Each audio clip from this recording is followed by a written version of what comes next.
오늘 말씀은 갈라디아서 3장 1절입니다. 갈라디아서 3장 1절입니다.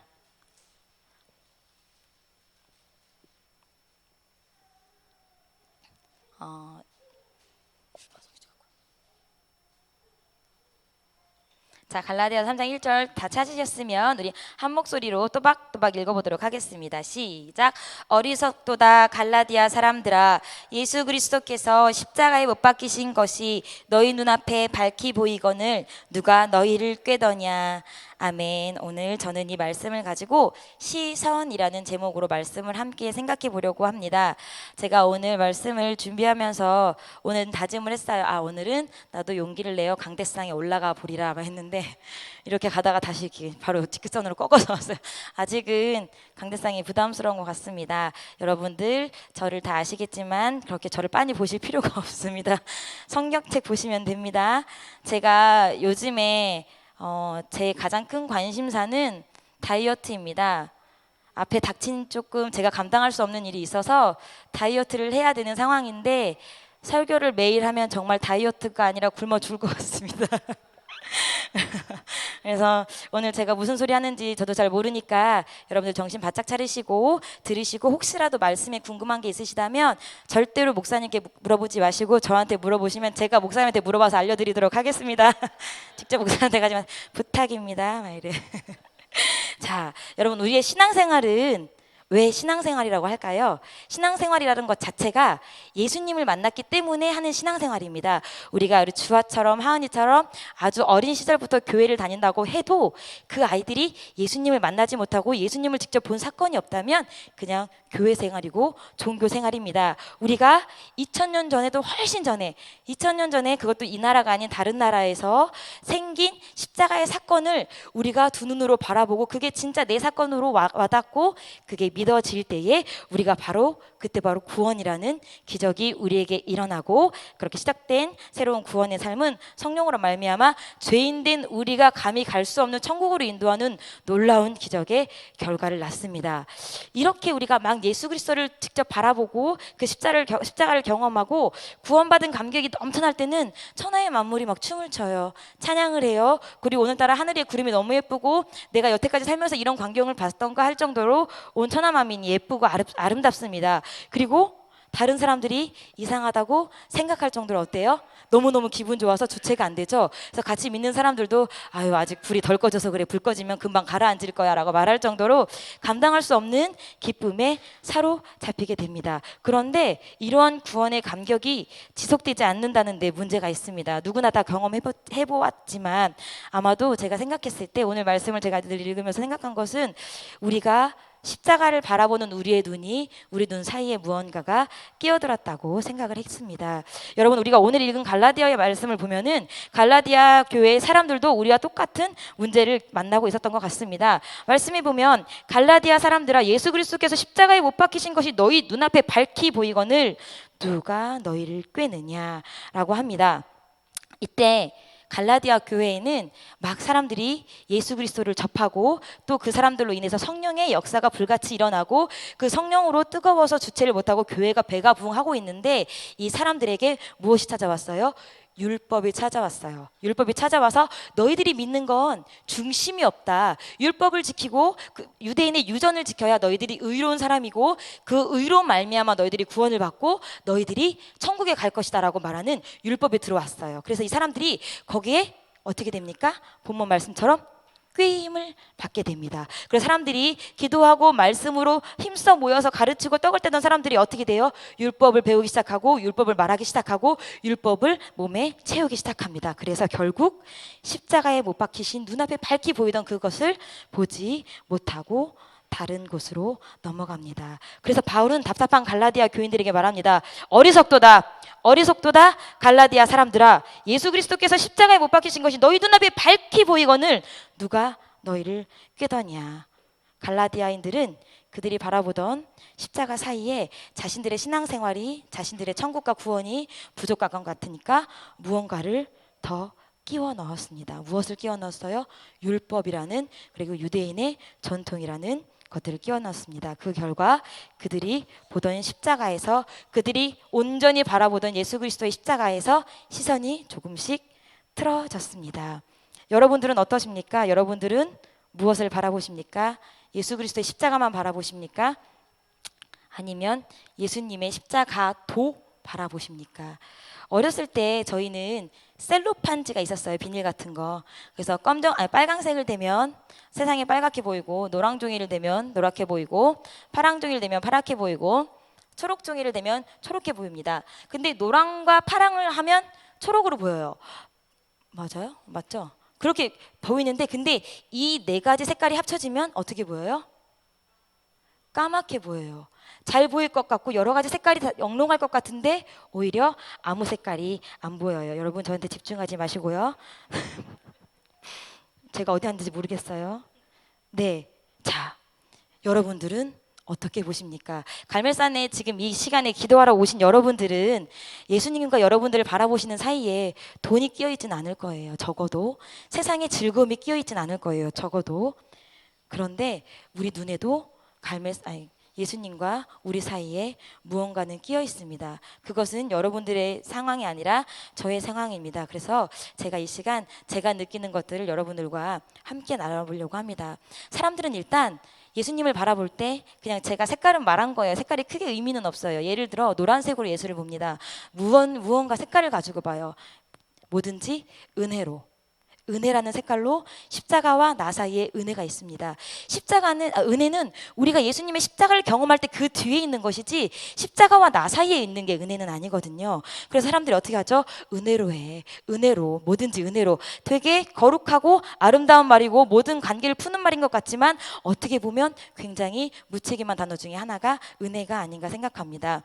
저는 어렸을 때부터 찬양단을 했었어요. 반주를 하기도 하고 성가대를 하기도 하고 찬양단을 하기도 하는데 그럴 때마다 제가 늘 듣는 대답과 듣는 질문과 불평이라고 해야 되나? 그런 것 중에 하나는 우리가 꼭 이렇게까지 연습을 해야 합니까? 우리가 꼭 이렇게 악보대로 불러야 합니까? 저는 이 찬송가 다 알고요. 이 찬송가 가사도 외워요. 그런데 제가 이 찬송가를 제가 아는 대로 부르면 은혜가 되는데 악보에 맞추려니까 은혜가 안 돼서 못 부르겠습니다. 제가 꼭 이렇게까지 해야 합니까? 여러분 그렇게 말씀하시는 분들도 계십니다. 물론 그게 초신자고 처음에는 그렇게 우리가 찬양을 할 수 있지만 우리가 훈련되고 다듬어진 사람이라면 적어도 예수님의 십자가와 견줄 때 우리의 찬양에 손색이 없어야 합니다. 내가 악보를 이렇게 부르고 싶지 않아요. 나는 은혜로 부르고 싶어요. 그것은 저는 악보를 배울 만큼 이 찬양에 열심히 있지 않아요. 저는 이렇게 성실하지 않아요. 라는 것을 자기들 입으로 스스로 은혜라는 말로 포장하고 있는 겁니다. 여러분, 예수님께서 십자가에 달리실 때에 은혜로 달리셨을까요? 죽기까지 각오한 그 각오가 없었다면 그 십자가 이겨내지 못하셨을 겁니다. 하나님이라고 하셔도 육신을 입고 오신 분이 아픔을 모르셨을까요? 절대 그렇지 않습니다. 그러면 그런 십자가 앞에 우리가 은혜로 신앙생활하고 은혜로 찬양하고 은혜로 청소할 게 아니라 청소 하나를 하더라도 찬양 하나를 하나라도 김치 하나를 담그더라도 뭐로? 십자가로 하셔야 되는 게 저는 맞다고 생각을 합니다. 그래서 전 가끔 저도 그럴 때가 있습니다. 그래 은혜가 먼저지. 그래 실력이 먼저인가? 그래 은혜가 먼저지. 물론 그렇게 시작을 합니다. 그러나 찬양단 1년을 하고 2년을 하고 3년을 하고 4년을 하고 하나님이 그 사람에게 찬양단을 하라고 주어주신 시간은 하나님이 그 사람에게 맡긴 달란트와도 똑같은 거예요. 근데 1년을 하고 2년을 하고 3년을 하고 4년을 했는데 전혀 나아짐이 없다. 내가 예를 들어 시온성을 하고 그레이스를 했는데 전혀 나아짐이 없다면 그 사람은 하나님께서 달란트를 주셨는데 땅속에 박아놓은 사람하고 저는 다르지 않다고 생각합니다. 여러분 무엇을 맡으셨든지 간에 그것에 있어서 최고는 될 수 없다고 하더라도 최선을 다할 수 있을 만큼 성실하시기 바랍니다. 은혜를 여러분들 십자가와 여러분들 사이에 끼워 놓지 마시기 바랍니다. 또한 사람들은 초록색으로 예수님을 봅니다. 아까도 말씀드렸듯이 색깔은 아무 의미가 없어요. 제가 그냥 마음대로 지은 거예요. 자, 초록색은 저는 뭐라고 생각하냐면 인간이라고 생각합니다. 나와 예수님 사이에 인간을 놓습니다. 뭐든지 인간의 편에서 생각합니다. 하나님 편에서 생각하지 않습니다. 인간의 편에서 사람의 편에서 생각합니다. 저도 마찬가지입니다. 인간의 편에서 보니까 그래 서운할 수 있지. 그럴 수 있지. 그 사람 속상했겠네. 그래 그럴 수 있어. 아니야 이건 이 사람이 틀렸고 저 사람이 맞았어. 서운하냐 안 하냐 그럴 수 있다 그럴 수 있지 않다. 옳다 옳지 않다. 그렇게 얘기를 우리가 간혹 합니다. 그런데 여러 가지 상황과 말이 있고 여러 가지 판단과 느낌이 있을 수 있지만 하나님 입장에선 딱 두 가지 결론밖에 없어요. 뭐예요? 죄냐 아니냐. 그 외의 말들은 저희가 할 필요가 없는 거예요. 내가 만약에 강정수 집사님 그렇다서 그래 그럴 수 있지, 내가 아무리 그럴 수 있지라고 해도 하나님이 그럴 수 있다고 생각하지 않으시면 그거는 전혀 아무런 의미가 없는 거예요. 그런데 나와 예수님의 십자가 사이에 인본주의, 인간의 감정이 들어갔기 때문에 어떻게 그럴 수가 있어 라는 말이 나오는 것 같습니다. 물론 저도 그렇습니다. 저도 아직 예수님을 바라보고 싶은데 가끔은 사람인지라 고장난 사람인지라 저와 예수님의 십자가 사이에 사람의 감정을 넣습니다. 여러분과 예수 그리스도 십자가 사이에 사람의 감정을 넣지 마십시오. 사람의 입장을 넣지 마십시오. 사람의 상황을 넣지 마십시오. 누구보다도 상황에 밀렸다면 예수님께서는 상황에 밀리셨을 것입니다. 안 그렇습니까? 유대인들, 내가 사랑하는 유대인들, 내 민족, 내가 너를 선택해서 내 제사장으로 세우겠노라, 내 백성으로 삼겠노라 하는 유대인들이 로마 군인들에게 짓밟혀서 어때요? 삶이 피폐해졌어요. 그 유대인들을 얼마나 구원해 주고 싶으셨겠어요. 근데 단순히 그 유대인들을 구원해 주는 거에 목사님이래. 예수님이 목적을 두지 않으시고 결국 온 인류를 구원하는 데 목적을 두시고 유대인들을 위해 유대인들은 어쩔 수 없이 유대인의 왕이 되는 것보단 하늘의 왕이 되신 것을 선택하셨습니다. 여러분, 그렇다면 우리도 사람의 편에 서서 사람의 입장을 헤아리기보단 하나님의 입장을 헤아리시는 여러분이 되시길 바랍니다. 하나님의 마음을 먼저 헤아리시는 여러분이 되시길 바랍니다. 또한 우리는 예수님의 십자가를 볼 때 그 사이에 빨강색을 넣습니다. 자, 사랑이라는 아주 좋은 표현을 넣습니다.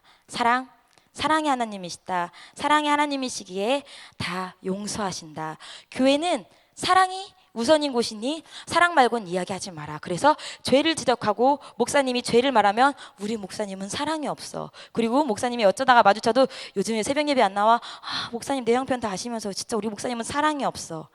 여러분, 예수님이 사랑을 여러분들 만약에 예수님께서 창녀와 함께 하시고 세리와 함께 하셨는데 그래 내가 너를 사랑해, 그래 너 사랑해, 그럴 수 있어, 그래 너는 먹고 살기 힘들었으니까 몸 팔을 수밖에 없어서 그래 그래도 난 널 사랑해, 그래 세리야 그래 너가 너희 가족을 먹고 살리려면 그럴 수밖에 없어, 난 너를 사랑해, 그래 사랑해. 그냥 사랑으로 보듬어졌다면 이 사람들이 자기네 대해 죄를 깨달았을까요? 전혀 깨닫지 않았습니다. 물론 세리와 창녀 더러운 사람과 함께 하신 예수님이지만 그 사람들이 거룩하고 사랑하기 때문에 하신 게 아니라 그 사람들과 함께 하시고 사랑하시면서 그들의 죄를 지적하시고 그들이 결국은 회개하여서 하나님의 사람이 되고 마지막까지도 예수님의 십자가에 달리시고 부활하시는 그 순간까지도 함께하는 거룩한 사람으로 만드셨습니다. 여러분, 십자가의 사랑은 우리를 거룩하게 하나님의 사람으로 만드는 데 있는 것이지 십자가의 사랑은 무조건 우리를 용납하는 그런 사랑은 아닙니다. 여러분이 생각하시는 1차원적인 값싼 사랑으로 십자가의 사랑을 대변하려고 하지 마십시오. 어떻게 보면 여러분들 스스로는 지금 여러분들이 얻은 십자가의 사랑이 얼마나 큰지 여러분도 잘 모르고 있을 수도 있습니다. 자, 저는 얼마 전에 네이버에서 뉴스를 봤습니다. 물론 제가 네이버의 뉴스를 다 믿는 것은 아닙니다. 다 믿는 것은 아니지만 요즘에 교회가 아니라 사회에 페미니즘이라는 것이 한창 이슈화가 됐었잖아요. 그래서 여성을 무차별적으로 하는 뭔가 범죄 이런 것들은 여성을 우습게 본다, 여성의 인권을 무시한다 해서 막 페미니즘이 운동이 있었는데, 근데 그런 더러운 세상 것이 교회에도 들어와서 교회에도 페미니즘 신학이 생겼습니다. 그래서 일부 몇몇 교단, 특히 이제 저희 침례교단은 그렇지 않은데 아직도 장로회 교단은 여자 목사를 목사로 인정하지 않아요.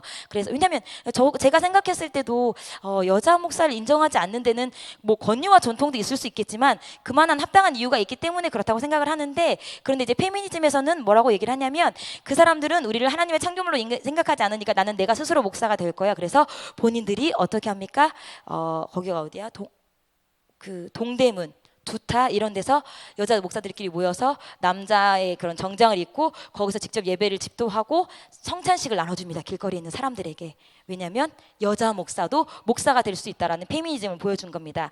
제가 침례신학교에 다닙니다. 저는 침례신학대학교 2학년이 됐습니다. 저희 신학교가 대학원은 건물이 따로 있어요. 대학원은 건물이 따로 있는데 자유관이라는 건물인데 그 건물 1층에 가면 카페가 있어요. 대학원들이 이제 본관에서 멀기 때문에 이제 매점 같은 데 가기가 쉽지 않아서 자유관은 카페라는 게 있는데 그 카페에 이제 아르바이트를 하시는 이제 저희들끼리는 다 전도사님이라고 불러요. 왜냐하면 신학생이고 전도사가 될 거기 때문에 하시는데 머리를 굉장히 숏커트로 치셨어요. 근데 이제 느낌이 오는 거예요. 아, 저 여자는 약간 페미니즘, 즉 여성의 인권을 되게 말하는 사람이겠구나 했는데 어느 날 그분이 보이지 않는 거예요. 그래서 이제 카페를 이렇게 되게 좀 쓸데없이 친화력이 좋아가지고 그 카페 사장님한테 아이고 왜 그 사람 안 보여요? 이렇게 물어봤더니 그분이 머리를 잘랐는데 교회 목사님께서 누구누구야 머리 자르니까 예쁘다라고 얘기했는데 목사님 예쁘다고 말씀하신 건 전 지금 인격적으로 모독하신 거예요 하고 걸고 넘어진 거예요. 페미니즘 때문에. 그래서 교단에서 문제를 일으켜서 학교에서도 임시로 정학 처분을 받았습니다. 여러분 이게 세상에서 일어나는 일이 아닙니다. 어디서 일어나는 일일까? 신학교 안에서 일어나는 일이다. 왜? 사랑이라는 그 개념을 잘못 이해해서 하나님은 모든 사람을 공평하고 똑같이 사랑하려고 오셨는데 사람들이 그 사랑을 저울질한다는 이름에서 온 사랑입니다. 여러분들도 그렇진 않습니까? 아이들도 똑같은 권세, 아이들도 똑같은 권리가 있어요. 누구도 똑같은 권리가 있어요 라고 말을 할 수 있지만 그 권리가 어떤 데서 비롯되는지 지금 내가 권리를 주장할 때인지 아닌지 그런 것도 보시고 그런 것들도 인격적으로 구분이 되어야 진짜 사랑이라고 말할 수 있습니다. 여러분 사랑이라는 말에 속지 마십시오. 하나님의 성품은 사랑만 있지 않습니다. 기억하시기 바랍니다. 저는 또 하나는 십자가와 여러분 사이에 파랑색이 있다고 생각합니다. 이 파랑색은 요즘 홍수로 넘쳐나는 신앙에 관한 것들입니다. 제가 청년 때만 해도 신앙으로 열심히 있는 아이들은 신앙 서적을 읽었습니다. 근데 요새는 굳이 내가 기독교 백화점에 가서 신앙 서적을 사지 않아도 정말 신기하더라고요. 영풍문고, 교보문고에도 종교란이 있어서 신앙 서적을 다 팔더라고요. 물론 검증되지 않은 책들도 되게 많았어요. 제가 가서 보니까. 그래서 뭐 침례회관이라든지 이렇게 기독교 서점에는 검증된 기독교 서적들만 있지만 영풍문고 이런 데서는 어디지? 무슨 목사님이지? 그 천주교 무슨 신부? 대천덕? 뭔 천덕 있는데 아무튼 그런 사람들하고 이렇게 다 써놓은 책이랑 그다음에 신천지에서 발간한 듯한 책들도 있고 증산도 책들도 있고 되게 많더라고요. 근데 어쨌든 저희 때는 신앙적으로 열심히 있는 사람들이라면 신앙서적을 읽었어요. 근데 제가 청년 시절에 한 젊은 자매가 신앙서적을 되게 열심히 읽었어요. 신앙을 더 갖고 싶어서. 그러다 보니까 자기 성향에 맞는 신앙서적을 발간하시는 목사님을 찾은 거예요. 그래서 그 책을 되게 열심히 읽고 그 아이에게는 마치 그 신앙서적이 자기의 바이블처럼 된 거예요. 그래서 하루는 교회를 안 나왔어요. 야, 너 왜 교회를 안 나왔어? 그래서 목장 예배를 드리는데 야, 너 이번 주 예배 왜 교회를 안 나왔니? 그랬더니 자기가 실은 시간이 나서 그 목사님이 말씀하시는 설교를 들어보러 그 교회를 간 거예요. 신앙 서적을 쓰지. 근데 너무 은혜를 받고 왔다는 거예요. 너무 감동적이고 너무 은혜를 받고 책처럼 삶을 사시더라라는 간증을 목장님에서 막 하는데 제가 그 이야기를 들으면서 이거를 중간에 자를 수도 없고 그렇다고 이게 맞는 것 같지는 않고 되게 애매했거든요. 근데 여러분 보세요. 신앙 서적은 신앙 서적이에요. 우리가 아이들이 밥을 먹습니다. 밥을 먹는데 나는 고기가 좋아. 고기만 먹는 아이들 엄마들 뭐라고 해요? 밥도 먹고 뭣도 먹어야 돼. 우리의 주식은 밥이니까. 근데 그 친구는 신앙 서적을 한 달에 2권씩 읽어 나가는데 성경을 1년에 한 번도 통독하지 못하더라고요. 여러분들은 어떻게 살고 계십니까? 요즘엔 우리 뭐 보죠? 유튜브로 설교 엄청 많이 봐요. 그래서 어떤 분들은 유튜브로 이렇게 공유하기도 하죠. 물론 감사하고 좋습니다. 은혜가 될 때도 있습니다. 그렇지만 그게 결코 나와 십자가 사이에 끼어들어서는 안 됩니다.